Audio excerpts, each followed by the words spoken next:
साथियों, आज आपको एक कहानी सुनाता हूँ। साथियों, यह कहानी है 2012 की। उस दौरान मैं बागेश्वर के बदियाकोट गांव में हुआ करता था। हमारे एक परम मित्र जो कि सुबोध कैंतुरा, जिनको आप फोटो में देख रहे हैं, हम और वो बदियाकोट से बागेश्वर आए। जिस दिन हम बागेश्वर रुके थे, बागेश्वर में हम काफ़ी सारे लोग एक साथ रुके हुए थे। हमारा पूरा स्टाफ हमारे साथ था, जिसमें आद्या Singh ji, Shivcharan sir, R K. Sir और भी बहुत सारे लोग हम लोग साथ रुके थे। उस रात हमने पहले भगवान शंकर बागनाथ के दर्शन किए, फिर गोमती में हमने छलांग लगाई। सरयू गोमती के संगम में बागनाथ मंदिर स्थित है। हमने उस संगम में स्नान किया, खूब मौज मस्ती की। यह दिन वाकई बहुत स्मरणीय दिवस था। इसके बाद फिर हमने सोचा कि कहीं और घूमा जाए। एक दिन यहाँ बिताने के बाद हमारे मन में विचार आया कि कहीं घूमा जाए। हमारे पास दिन अधिक नहीं थे, 2-3 दिन का प्रोग्राम बना के हमें कहीं घूमना था। तो हमारे एक और मित्र जो कि राधेश्याम यादव, उस समय वह राजीव गांधी नवोदय विद्यालय बागेश्वर में कार्यरत थे, उन्होंने और हमने मिलकर एक प्रोग्राम बनाया कि हम पाताल भुवनेश्वर जाते हैं। पाताल भुवनेश्वर जाना बागेश्वर से बहुत आसान नहीं है, क्योंकि सीधी कोई टैक्सी की सवारी भी आपको नहीं मिल सकती, बस सर्विस भी सीधी नहीं है। बदल के या तो जाना होता है या अपना वाहन होना चाहिए।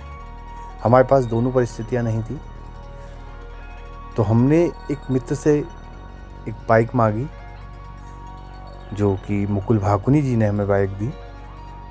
लेकिन अब स्थिति ये आ गई थी कि एक बाइक पर हम 3 लोग कैसे जाएं।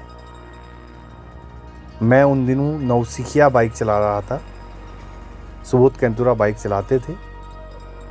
लेकिन जब 3 लोगों में बाइक में बैठ के जाना होता है तो आगे वाले को बड़ी परेशानी होती है। तो मैं नौसिखिया था, लेकिन सुबोध कैंतुरा रिस्क नहीं लेना चाहते थे। वो जाते समय पूरी बाइक उन्होंने चलाई, लेकिन लौटते वक्त उन्होंने बाइक मुझे दे दी। बड़ी मुश्किलें आई, बड़ी परेशानियां आई। खैर, हम लोग वापस आए वहाँ से। यह सफ़र जो रहा मित्रों, काफ़ी ही सुंदर, उसमें हमें बहुत अनुभव हुए। हम पहली रात यहाँ से निकले बागेश्वर से। बागेश्वर की सुंदर सड़कों से होते हुए हम लोग रास्ते में एक जगह रुके जहाँ पहाड़ी भोजन मिलता था। यहाँ हमने भटकी डुबके खाए और साथ में चावल लिया।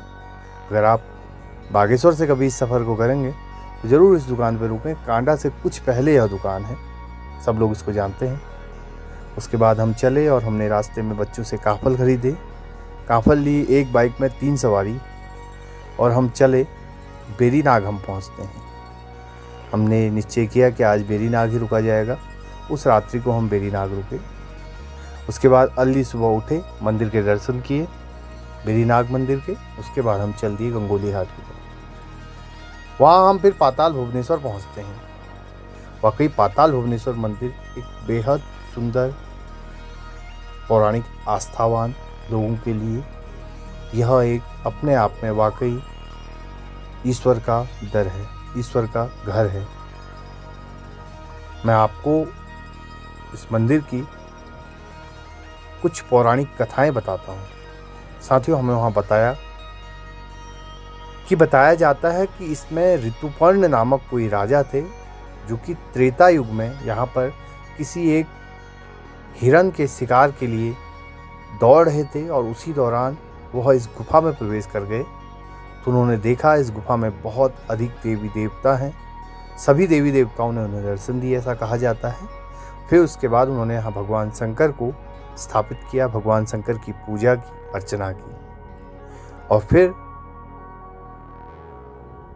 कलयुग में जगत गुरु शंकराचार्य ने 8वीं शताब्दी में यहाँ पर भगवान शिव के ताम्र लिंग की स्थापना की, और उसके बाद चंद राजाओं ने इस गुफा को खोजा। तो द्वापर युग के बाद कलयुग और फिर वर्तमान युग, जिसे हम चंद राजाओं का कहते हैं, जो कि कुमाऊं के राजवंश थे, उन्होंने इसे खोजा और इसको इस रूप में एक स्वरूप प्रदान किया। साथियों, पाताल भुवनेश्वर की यह जो प्राकृतिक गुफा है, गंगोली हाट से मात्र 14 किलोमीटर की दूरी पर है, पिथौरागढ़ जिले में स्थित है। यहाँ जाने के लिए हम लोग तो बागेश्वर से गए। मुख्य रूप से अगर आप दिल्ली से या देश के किसी भी हिस्से से आते हैं तो आपको अल्मोड़ा से सेराघाट होते हुए यहाँ पहुँचना होता है। अल्मोड़ा से आप बाड़े छीना, फिर सेराघाट और फिर यहाँ पहुँचते हैं। यह जो गुफा है लगभग 90 फीट गहरी और 160 वर्ग मीटर चौड़े क्षेत्र में फैली हुई है। ज़मीन के अंदर एक बहुत बड़ा भूभाग ऐसा है जो गुफा के रूप में है। साथियों, यहाँ आश्चर्य और आस्था दोनों विद्यमान है। आप किस चीज़ को लेकर यहाँ पहुँचते हैं यह आपकी इच्छा है। गुफा में प्रवेश करने के लिए एक पतली सी गलीनुमा एक कुछ सीढ़ियाँ बनी हुई हैं जिसमें चैन के सहारे से जाना होता है और उस चैन को पकड़कर हम लोग नीचे गए। साथियों, इस गुफा की सबसे खास बात तो यह है कि यहाँ एक शिवलिंग है जो बताया जाता है लगातार बढ़ रहा है और ये बताते हैं कि अगर यह शिवलिंग गुफा की छत को अगर छू लेगा तो उस समय दुनिया खत्म हो जाएगी। यह एक आस्था है, विश्वास है, लोग इस चीज़ को मानते हैं। और कई मान्यताएं ये भी हैं कि भगवान शिव ने क्रोध में आकर जो गजानन गणेश जी का सर अलग किया था धड़ से, वह इस गुफा में अभी भी रखा हुआ है। तो कई प्रकार की कहानियां हैं, कई प्रकार के किस्से हैं जो इस गुफा से जुड़े हुए हैं। इसके आसपास प्राकृतिक संपदा से अभिभूत यह स्थान है। अनेकों मान्यताएं हैं इस गुफा में। केदारनाथ, बद्रीनाथ, अमरनाथ जी के भी दर्शन, वहाँ का जो इसके साथ आप उस मंदिर में प्रवेश करेंगे वो आपको बताएगा वहाँ की कहानियाँ। यम कुबेर मंदिर, वरुण लक्ष्मी मंदिर, तक्षक नाग की भी आकृति इस गुफा के अंदर विद्यमान नजर आती है।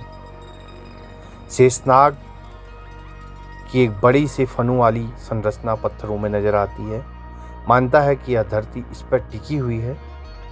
तो साथियों, हमने इस गुफा को बड़ी देर तक बहुत ही आस्थामय होकर देखा। कुछ आश्चर्य था, कुछ आस्था थी, लेकिन आनंद आत्मविभोर हो रहा था।